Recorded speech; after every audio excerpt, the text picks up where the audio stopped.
안녕하세요. 사연 왔어요 톡톡입니다. 구독과 좋아요, 알림 설정 꼭 부탁드립니다. 그럼 오늘의 이야기 시작해 보겠습니다. 지금의 남자친구를 처음 만났을 때 저는 몸도 마음도 정신도 모두 너덜너덜한 상태였습니다. 자그마치 3년을 이혼 소송을 한 끝에 간신히 전 남편을 떨어내고 자유의 몸이 된 상황이기는 했지만 3년간의 상처와 고통이 너무 커서 사실 껍데기밖에 남지 않은 상태와 같았거든요. 게다가 그때가 제 나이 29살 때였습니다. 지금부터 5년 전의 일인데 그때 사진과 지금 사진을 보면 오히려 거꾸로 된 것 같아요. 그때가 34살처럼 보이고 지금은 오히려 그때보다 어려 보이거든요. 그만큼 너무너무 힘들었습니다. 사실 전 남편과 결혼을 한 것도 얼레벌레 한 것과 다름이 없기는 했습니다. 제가 집안 사정 때문에 대학을 못 갔거든요. 게다가 고등학교 졸업하고 바로 독립을 해서 집을 나왔어야 했습니다. 어떡하든 혼자서 먹고 살아야 되니까 이런 아르바이트 저런 아르바이트를 전전하며 제 살궁리를 열심히 해야 되던 시기였죠. 그래서 여기저기 일자리를 구하다가 처음 일을 시작한 곳이 치킨집이었습니다. 부부가 같이 하는 치킨집이었고 사모님이 시원시원해서 마음에 들었거든요. 얼추 동갑처럼 보이는 남녀 사장님 중 사모님이 홀 관리를 하시고 남편분은 닭을 튀기는 곳이었고 거기서 저는 주방도 도왔다가 홀도 도왔다가 하는 업무를 맡았습니다. 그런데 시간이 지나면서 보니까 두 분이 부부인 것 같으면서도 부부가 아닌 것 같고 뭔가 관계가 좀 묘해 보이는 거예요. 그러던 어느 날 여자 사장님이 뭔가 엄청나게 화를 내고 이놈의 닭집 그만두겠다고 나가버리시고 사장님이 급하게 닭 튀기는데 전념을 하는 상황이 벌어졌습니다. 그날 저는 홀과 매장 관리를 오롯이 맡아서 정신없이 하루를 보냈고요. 세 사람이 해야 될 일을 두 사람이 하고 나니 둘 다 완전히 진이 빠져서 매장 문을 닫는 새벽 1시쯤 완전히 넋이 나가서 널브러져 있었거든요. 그때 사장님이 저한테 15만 원을 현찰로 딱 주시면서 오늘 너무 고마웠다고 덕분에 살았다고 하시는 거예요. 당시 15만 원은 저에게 한 달 관리비를 할 만큼 큰 돈이었습니다. 그 돈이 하루 만에 덥석 생겼으니 얼마나 제가 좋았겠어요. 게다가 새벽이니 택시 타고 들어가라고 택시비도 3만 원을 쥐어주시는 겁니다. 그때부터 멍청한 제 젊음의 설레임이 시작됐습니다. 옆 가게 언니가 해준 말도 그 마음에 슬그머니 힘을 실어줬죠. 에? 아유, 부부는 무슨, 그니 둘 그냥 동업자야. 나도 처음에는 부부인 줄 알고 엄청 조심했거든. 무슨 말 나올까봐. 그런데 그 여자 사장님이 어느 날 셋이 술 먹고 마감하는데 나한테 자기 좋은 남자 있으면 소개 좀 해달라고 하더라고. 내가 아니 이게 무슨 소리야 했더니 이제 자기도 닭집 동업자 벗어나서 연애하고 결혼해야 하지 않겠냐고 하더라. 나도 그래서 알았지 뭐. 아, 저는 두 분이 너무 가까워서 부부인 줄 알았어요. 그러면 두 분 다 싱글이고 그냥 동업만 하시는 거예요? 그런가 봐. 나도 남의 사정 별로 신경 안 써서 잘 모르기는 하는데 둘이 언뜻 보면 부부 같기도 하고 그러긴 해. 너무 다정하고, 그지? 그제야 제 마음에도 안정이 조금 찾아왔습니다. 내심 사장님을 보며 생긴 이 설레임이 꼭 잘못된 것일까봐 혼자 전전긍긍했거든요. 그렇게 단 둘이 있는 매장에서 서로 슬쩍슬쩍 손이 닿기도 하고 밥이며 물이며 챙기기도 하면서 혼자 두근거리는 며칠이 지난 후 무슨 용기가 났는지 슬그머니 사장님에게 이제 정말 사모님은 매장 안 나오시냐고 물었습니다. 나름 떠본 거죠. 그랬더니 사장님이 얼굴이 뻘개지면서 사모님은 무슨 사모님이냐며 그냥 오랫동안 같이 일해서 그렇게 보이는 것 뿐이라고 자기는 호적 깨끗한 총각이라고 손사래를 치는 겁니다. 그런데 그때 제가 일생일대의 실수를 한 번 했어요. 저도 모르게 아, 다행이네요 라고 대답을 한 겁니다. 어린 여자아이의 아, 다행이네요 라는 말을 들은 14살 차이 나는 남자의 선택이 뭐였겠습니까? 그날부터 사장님은 대놓고 저를 꼬시기 시작했습니다. 아빠에 대한 정도 잘 모르고 혼자서 살아가는 게 급급하고 그런 저에게 현찰 턱턱 벌고 번듯한 가게도 있고 게다가 애틋한 눈빛으로 저를 바라보며 잘해주는 사장님은 제가 평생 꿈꿔오던 이상형에 가까웠습니다. 저도 모르게 이 사람과 결혼해서 알콩달콩 치킨집 운영하며 아이 낳고 행복하게 사는 그런 꿈을 꿨죠. 그리고 그는 빨리 결혼을 하자고 서두르더라고요. 어차피 가게 확장도 좀 해야 하고 그렇게 되면 이후 몇 년 정신 없을 텐데 그 전에 결혼해서 안정적으로 꾸려나가고 싶다고요. 그래서 하다가 웨딩드레스 입고 하다가 신혼여행 가고 하다가 그의 아내가 되었습니다. 그런데 충격적인 사실은 제가 결혼하고 불과 3개월 만에 나타났습니다. 사실 그가 제게 강력하게 스몰 웨딩을 하자고 해서 딱 친한 친구 몇 명 불러 잔치처럼 스몰 웨딩을 했었거든요. 그게 다 이유가 있었더라고요.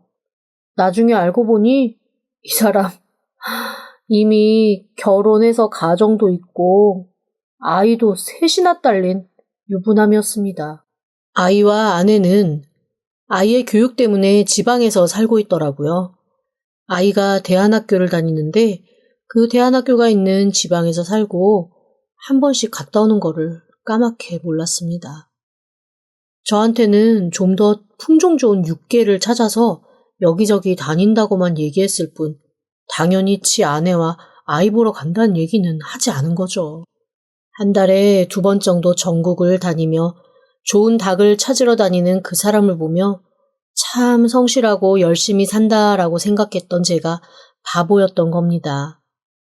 하지만 그런 저의 결혼 생활은 3개월쯤 지난 어느 날 치킨집에 들어와 가득한 손님들 사이로 저를 끌어내 패대기를 치며 패악을 부리는 그의 아내의 등장 이후 완전 산산조각 나고 말았습니다.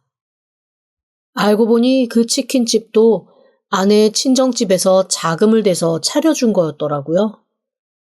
대놓고 허용되지도 않는 중혼을 해서 바람 피우며 2집 살림한 남편 뭐가 예쁘다고 치킨집을 남겨두겠어요. 치킨집 빼라는 소리에서부터 시작해서 이혼하네 어쩌네 고소하네 어쩌네 난리가 났습니다. 그런데 문제는 이 치킨집에 제 돈도 들어가 있었다는 거였어요.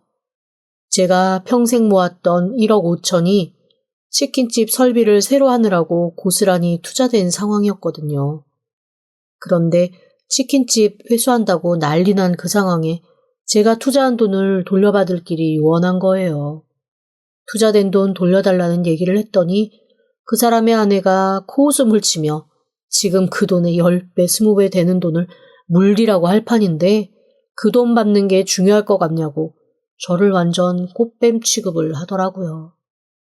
결국 저는 사실혼 관계인 것을 증명하는 것도 너무 수치스러웠지만 그 과정을 통해 어쨌거나 그 사람이 저를 속여 결혼했다는 것을 증명하고 또 제 돈이 여기에 속아서 들어갔다는 것도 증명하고 어떻게 하든 제 인생을 돌려받기 위해 최선의 노력을 다했습니다.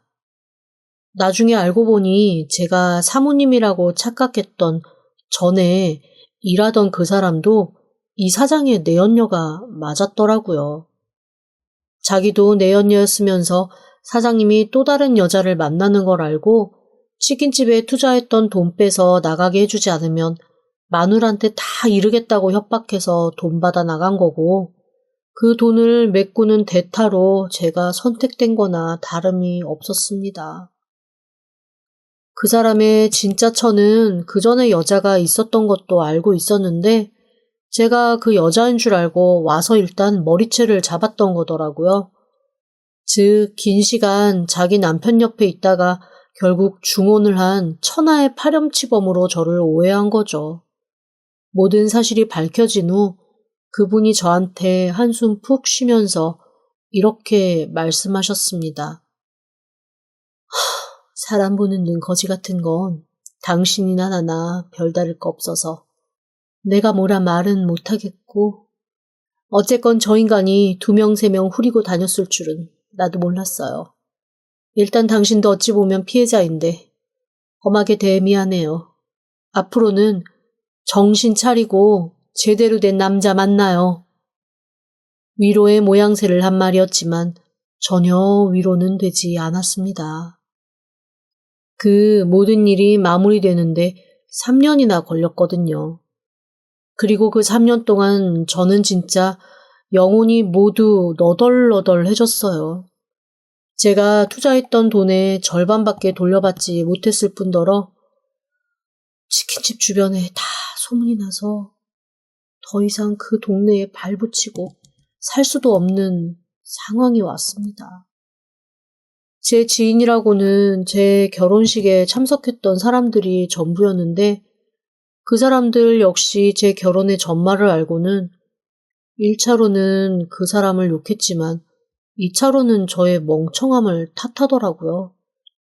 어디에도 기댈 곳 없고 변명을 해도 통하지 않는 그 상황 속에서 저는 점점 더 힘들어지고 마음이 무너져 내렸습니다.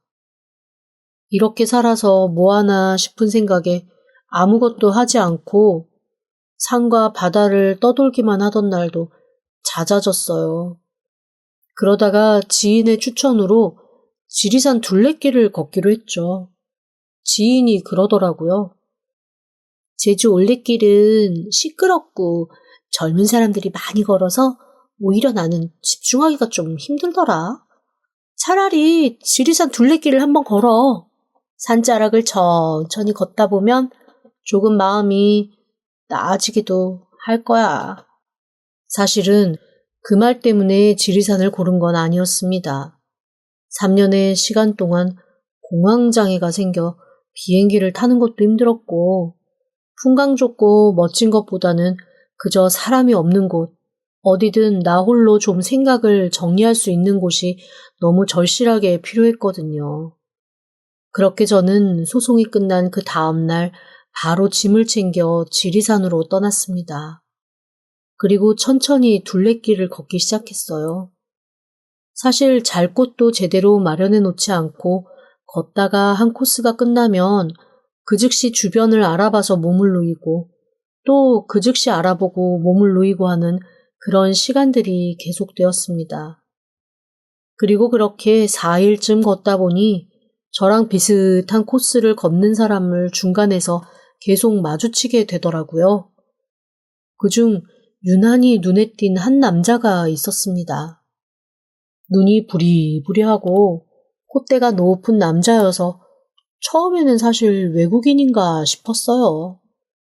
그런데 몹시 친근한 사투리를 구사하며 저한테 말을 걸기도 하고 또 하루는 사투리라고는 조금도 섞이지 않은 정중한 서울말로 저한테 말을 걸고 그렇게 일주일 넘게 걷는 동안 4번 정도 마주쳤는데 그 4번이 모두 다 다른 모습인 것처럼 느껴질 정도로 변화무쌍한 사람이었습니다. 저는 화장도 잘 못하고 꾸미는 건 더더욱 잘 못하는 사람이어서 그렇게 변화무쌍한 것 자체가 너무 신기하더라고요. 그래도 여러 번 마주치다 보니 서로 마음이 좀 통하는 것도 생기고 대화도 잘 되고 해서 저희는 산을 다녀와서도 계속 연락을 유지하게 되었습니다. 그렇게 1년 정도 연락을 주고받다가 자연스럽게 사귀게 되었고요. 그 사람과 저는 한 가지 공통점이 있었습니다. 바로 돌싱이라는 거였죠. 저 역시 상처가 커서 다른 사람을 만날 생각도 하지 않았지만 그 사람은 그게 더 정확하더라고요. 특히 딸이 있어서 그 딸을 위해서는 당분간 남자보다는 아빠로 살고 싶다는 마음을 보였습니다. 그런데 그것도 저한테는 그다지 나쁘게 다가오지 않았어요. 무언가 책임을 지려고 하는 사람치고 나쁜 사람 없을 거라는 생각 때문이었습니다. 아이는 전처가 키우고 있고 2주에 한 번 아이와 밖에서 만난다고 하더라고요. 저한테 딸아이가 뭘 좋아할지, 여자아이들은 어떤 것을 원하는지 가끔 조언을 구하기도 해서 제 나름대로 딸아이가 좋아할 만한 것들을 챙겨 보내기도 하며 마음을 썼습니다. 남자친구도 많이 고마워했고 딸아이가 행복했다며 귀여운 손편지 같은 것을 갖다 주기도 했어요. 사실 주변에서는 이런 저한테 괜시리 선 넘어서 전처 기분 상하게 하지 말아라. 그냥 애는 아빠가 챙기면 되지. 뭐하러 너까지 나서냐 같은 말을 하는 사람도 있었습니다. 그런데 제 마음은 그게 안 되더라고요. 아마 어렸을 때의 기억 때문이 아닐까 싶습니다. 제가 집안 사정상 대학을 못 가고 고등학교 졸업 후 바로 집을 나와야 했다고 했잖아요. 바로 저희 새어머니 때문이었어요. 사실 제 주변에도 좋은 새어머니 많으시거든요. 오히려 생모보다 훨씬 더 헌신적으로 아이들에게 잘 해주는 분들 많았습니다. 불행히도 저한테 그런 어머니가 안 계실 뿐이었죠. 저희 아빠는 단청을 그리는 분이었습니다. 나름 고급 기술이라 돈도 많이 버셨어요. 문화재 보수도 하시고 산속 깊이 있는 사찰에서 의뢰가 들어오면 몇 달씩 집을 비우곤 하셨죠. 제 생모는 제가 6살 때 세상을 떠났습니다. 어려서 잘 기억은 나지 않지만 지금 생각에는 산후 우울증을 극심히 겪다가 결국 수년간 그 우울증을 이기지 못해 스스로 세상을 저버린 것이 아닐까 싶어요. 그 누구도 이후에 엄마가 어떻게 세상을 떠났는지 말해주는 사람이 없었거든요. 나중에 제가 중학교 때 고모가 술에 살짝 취한 채 저수지에서 건졌다는 둥, 신발은 또 벗어났다는 둥, 횡설수설 말실수를 하시는 바람에 아, 평범하게 돌아가신 건 아니구나 하고 짐작을 할 뿐이었습니다. 무뚝뚝하던 아빠는 그렇게 엄마를 잃고 나서 더욱더 밖으로 돌기 시작하셨습니다. 원래 단청사라는 직업이 한번 집 밖을 나가면 오랜 시간 밖에 머물러야 되는 직업이기도 했지만 뭐랄까 아빠를 집으로 데리고 오는 구심점이 사라진 느낌이었어요. 결국 저는 고모와 할머니 손에 전전긍긍하며 어린 시절을 보냈습니다. 그러다 10살 때 아빠가 이제부터 이 사람이 네 엄마야 라는 말과 함께 새 어머니를 데리고 오셨습니다. 제가 처음 새 어머니를 보고서 받은 느낌은 딱 하나, 너무 무섭다라는 거였어요. 하얗게 칠한 얼굴, 그 다음에 어디서부터 어디까지인지가 아이라인인지 알 수 없게 정말 새카맣게 아이라인을 칠하고 입술은 또 얼마나 빨간지. 그리고 저를 보며 아이고 귀엽네. 그런데 참 말 안 듣게 생겼다 라는 말을 하는 그분을 대체 어떻게 엄마라고 받아들여야 될지 모르겠더라고요.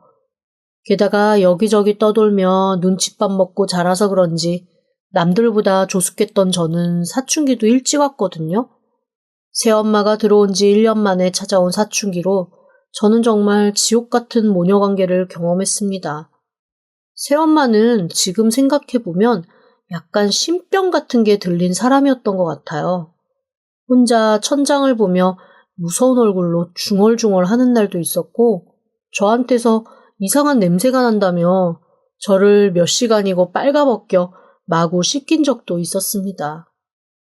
그러다가 또 아버지나 할머니, 고모가 집에 오면 세상 유순하고 착한 사람인 것처럼 눈물바람을 하며 제가 언제고 자기를 엄마로 인정해 줄 때까지 자기는 묵묵히 노력하겠다며 저를 끌어안고는 했죠.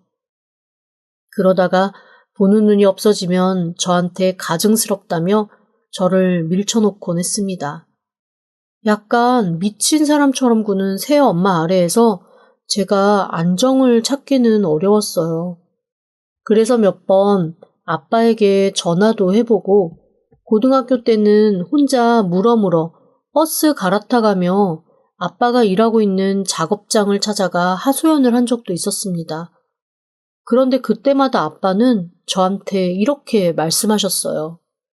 나는 바깥일에 충실한 사람이야. 자식에 대한 모든 정권은 네 엄마한테 맡겼다. 모녀 간의 일은 모녀가 알아서 해결해. 어떻게 보면 아빠는 혹시 중간에 당신이 껴서 괜히 새엄마와 제가 친해질 기회를 방해하는 거라고 생각하실 수도 있어요.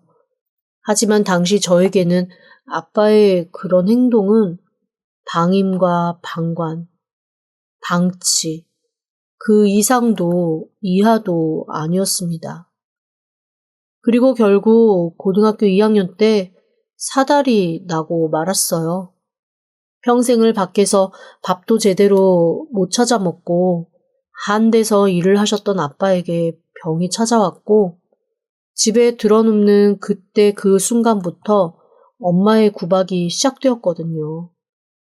아픈 아빠를 두고 엄마는 정말 험한 소리만 내뱉으시며 허둥 쓸데없는 인간이라는 둥, 하여간 이런 인간을 믿고 나의 수년을 내가 낭비했다는 둥, 정말 제가 듣기에도 가슴에 콕콕 못이 박히는 소리만 내뱉으셨습니다.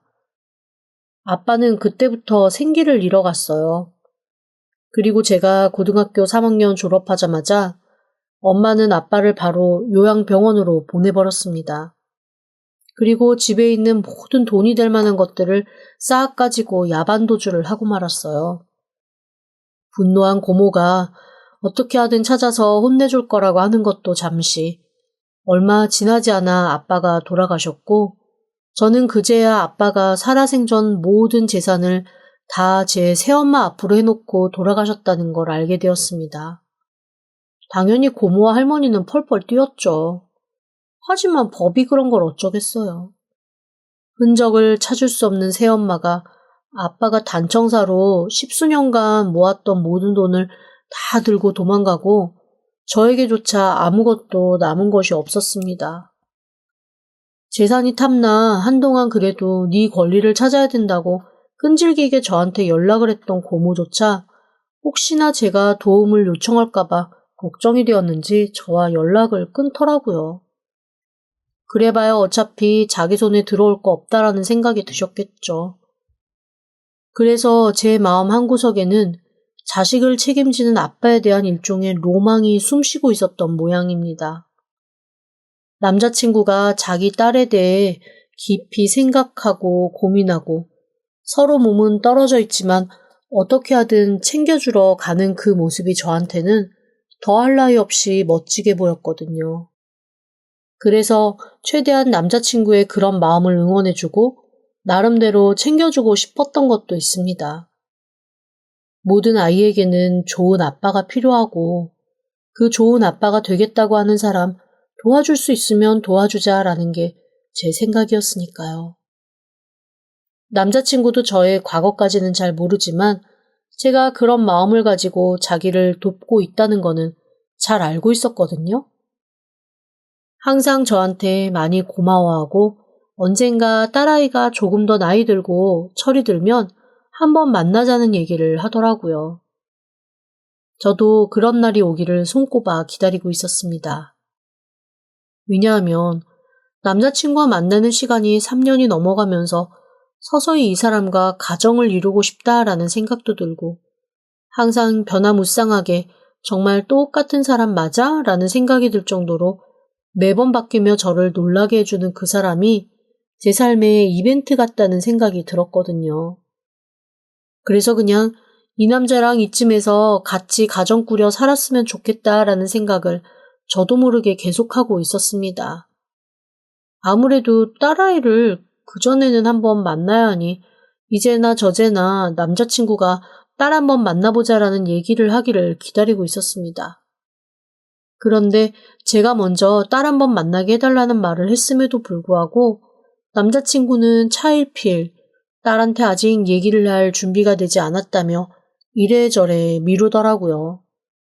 그런데 또 그쯤 제 친구 하나가 저한테 이렇게 얘기를 하더라고요.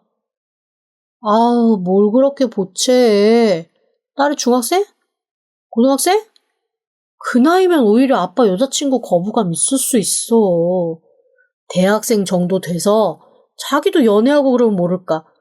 그전에는 아빠 뺏어간 여자 그 이상도 이하도 아니라니까. 네 존재는 알아? 뭐 이것저것 보냈다며.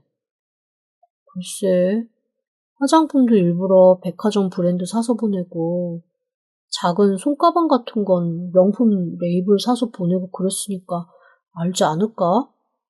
명품? 아니, 아직 학생인데 무슨 명품? 아, 요즘에는 애들도 소소한 건 다 명품 하나씩 걸치고 그런데 애 엄마가 그런 쪽에 많이 무관심해서 딸아이가 속상해하나 봐. 그렇다고 그 사람이 브랜드를 잘 아는 것도 아니고 내가 해줄 수 있는 정도에서 그냥 소소하게 해주는 거야. 아이고, 아주 보이지 않는 손 나셨네. 너도 참 칭하다. 여튼 안 만나면 또 그런 대로 서로 편할 수도 있어. 아이로서도 엄마가 하나인 게 낫지 둘인 게 낫냐? 그냥 좀 더 커서 아빠의 여자친구 정도로 너를 받아들일 수 있을 때 그때나 인사해. 또 저와는 생각이 다르게 그렇게 얘기하는 사람도 있다 보니 이거는 내가 무작정 요구하고 고집 피울 내용은 아닌가 보다 싶기는 했습니다. 그래서 기존에 하던 대로 가끔 뭐 하나씩 들려보내며 무심히 기다렸죠. 사실 그즈음 저희 커플한테 생긴 문제는 딸이 아닌 다른 거였거든요. 언젠가부터 자꾸 남자친구가 아무래도 딸을 자기가 데려와야겠다고, 자기가 키워야겠다고 하는 거예요. 애 엄마가 학대를 한다나요? 그런데 그건 저도 좀 망설여졌습니다. 지금 남자친구와 거의 동거하다시피 한 공간에서 살고 있는데 다 큰 딸아이가 덥석 남자친구 공간으로 들어오면 자연히 우리 사이는 소원해질 테니까요. 그렇다고 어른이 돼서 학대당한다는 아이를 그냥 두라고 하기도 애매했고요. 이럴 때는 무슨 말을 해도 저만 나쁜 사람이 될 것이 뻔해 일단은 잠자코 있기로 했습니다. 그랬더니 남자친구가 이렇게 제안을 하더라고요. 계속 데리고 살 건 아니고 당분간 한 몇 달만 내가 데리고 있어야 할 것 같아. 미안한데 그동안은 우리 연락을 좀 자제해야 할 것 같아. 내가 회사에서 한 번씩 연락할게. 아직 아이가 당신의 존재를 몰라.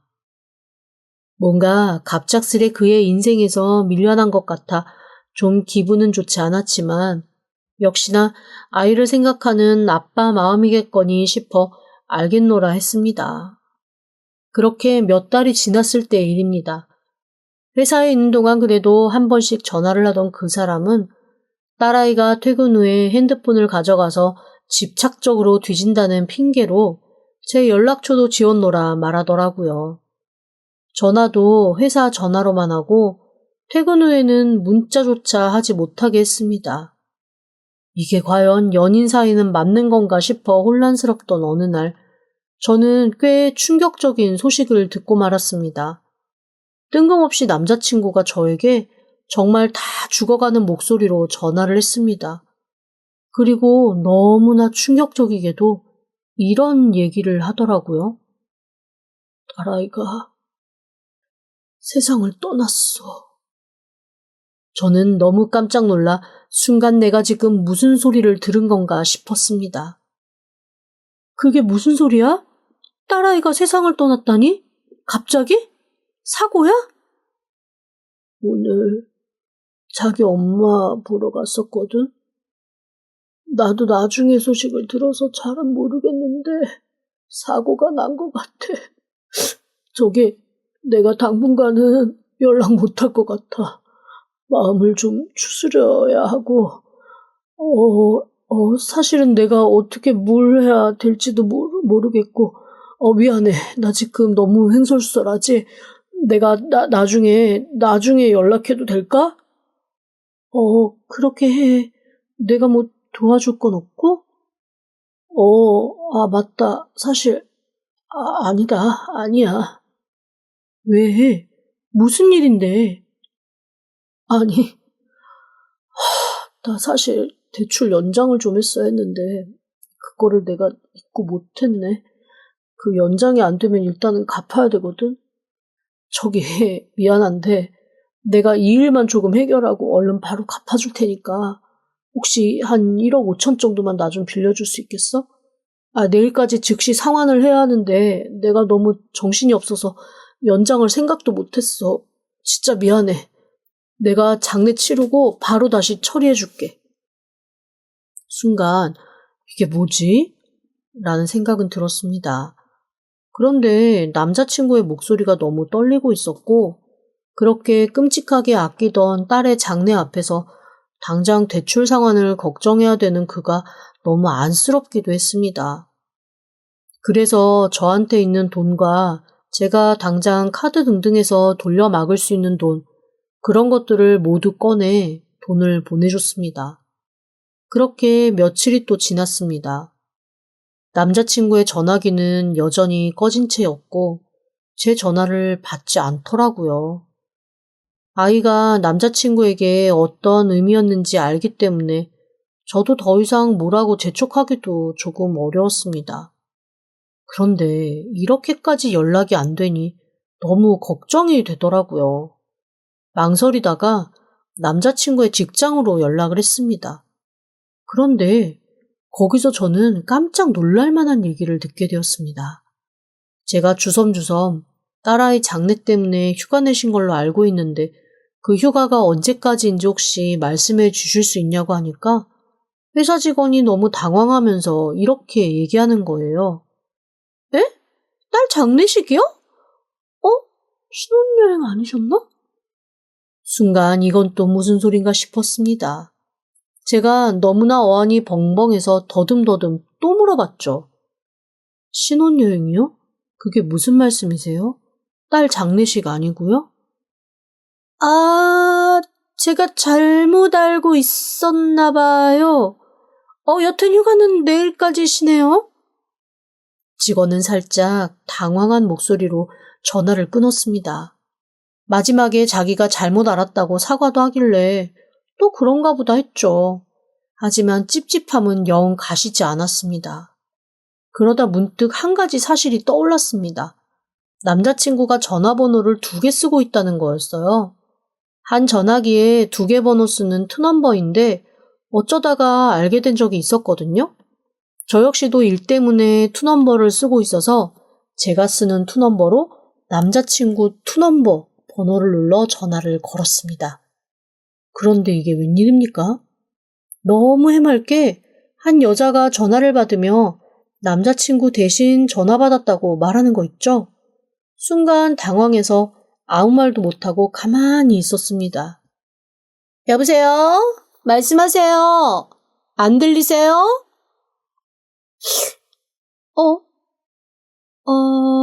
혹시 김나정 씨? 절 아세요? 이 여자 눈치만 없는 줄 알았더니 끈질기까지 하네. 저기요, 내가 안 그래도 저 인간이 딱 자르지를 않는 것 같아서 한번 내 손으로 끝은 내려고 했는데 우리 좀 봅시다. 누구신데요? 누구신데요? 저기요, 사실 지금까지 말하지 않은 게 있는데요. 제가 저 사람 딸이라고 당신이 알고 있는 사람이지.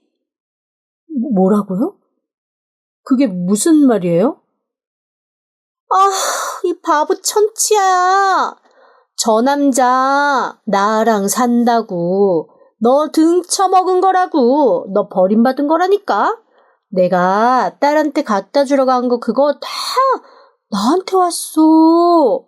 이 사람이 딸이 어딨니? 씨 없는 수박인데. 내가 이 사람 만나면서 바로 그렇게 만들었거든? 어디 가서 속 썩을 일 만들까봐? 너 있지도 않은 딸한테 충성을 다 바친 거야. 이 천치야. 여자는 살짝 술에 취한 듯 혀가 꼬여가면서 주절주절 온갖 얘기를 털어놓았습니다. 아득하게 물소리, 문소리가 들리고 남자친구가 여자한테 쥐어박는 소리를 하며 전화를 뺐더라고요. 너는 남의 전화를 왜 받고 그래? 누군데? 여보세요? 여보세요? 아주 가지가지 하는구나, 너. 어? 자기야. 당황한 남자친구의 말을 끝으로 저는 바로 전화를 끊어버렸습니다. 그리고 곧장 변호사를 찾아갔죠. 제 전화에 자동으로 통화 녹음이 되어 있어서 일단 증거는 확실했습니다. 상대의 동의를 얻은 통화 내용은 아니었지만 일단 제가 당사자라 그 부분은 참작이 될 것 같더라고요. 그렇게 저는 두 사람을 고소고발 진행했습니다. 나중에 알고 보니 남자친구는 사방에서 몰려오는 빛을 어쩌지 못해 물줄을 찾고 있었고 제 트라우마 중 가정이 있는 것을 알고는 처음부터 시나리오 쫀쫀하게 짜서 접근을 했더라고요. 딸은 애당초 없는 존재이고 제가 갖다 준 명품 소품, 백화점 화장품은 다 그 여자가 갖다 썼던 것도 밝혀졌습니다. 그것까지는 선물로 준 것이라 제가 돌려받기가 어려웠고 빌려준 돈은 다시 받을 수 있게 되었습니다. 그 돈도 대출돌의 상환이 아니라 둘이 해외여행 가는 데 썼더라고요. 저는 변호사 선생님의 도움으로 엉킨 관계와 자금 문제는 해결할 수 있었습니다. 그리고 저한테 진지하게 상담을 받아보라 하시더라고요. 풀리지 않는 심리적인 트라우마가 계속해서 인간관계를 꼬게 만드는 것 같다며 진지하게 앞으로의 삶을 정돈하려면 필요할 것 같다고 말이죠. 그래서 조만간 심리상담도 받고 정신과 치료도 병행하려 합니다. 앞으로 적어도 남자 잘못 만나서 인생 말아먹는 건 하지 않으려고요. 그 두 사람은 저 말고도 사기친 여자들이 셋이나 더 있는 게 밝혀져서 앞으로 평생 괴롭게 살 것 같아요. 벌써부터 서로에게 죄를 미루면서 싸우고 있다 하니 본인들이 만든 지옥 속에서 한번 우당탕탕 살아보라죠. 그 정도는 해야 인과응보 아니겠어요? 지금까지 들어주셔서 감사합니다. 구독과 좋아요, 알림 설정은 사연 왔어요 톡톡에게 큰 힘이 됩니다. 지금 바로 구독 부탁드립니다. 그럼 다음 사연으로 또 찾아오겠습니다. 감사합니다.